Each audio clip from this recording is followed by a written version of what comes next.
तो चलिए बात करते हैं भारत के एक बहुत ही साहसी मिलिट्री ऑपरेशन की, 2016 की सर्जिकल स्ट्राइक।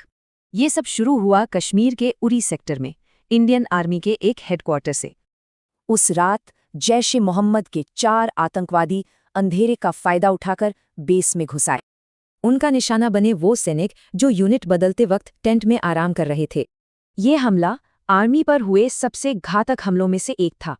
इसमें हमारे 18 जवान शहीद हो गए।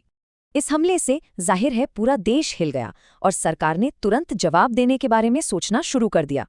सबूत साफ थे, जीपीएस सेट से पता चल गया कि हमलावर कहाँ से आए थे। अब एक्शन लेने का दबाव बढ़ गया था।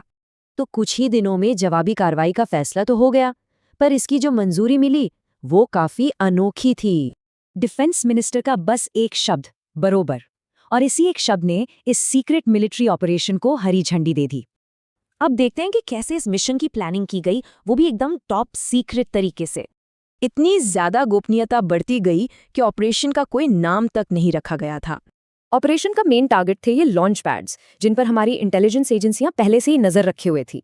इसके लिए स्पेशल फोर्सेस की चुनी हुई यूनिट्स को दुश्मन के इलाके में ऑपरेशन के लिए तैयार किया गया।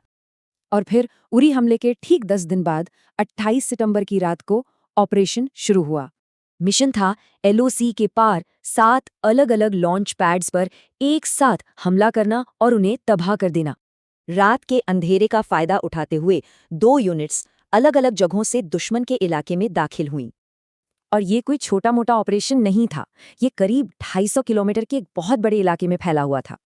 ये स्ट्राइक बहुत तेज और सटीक थी। मेन फोकस था कैंप और उनके हथियार डिपो को खत्म करना।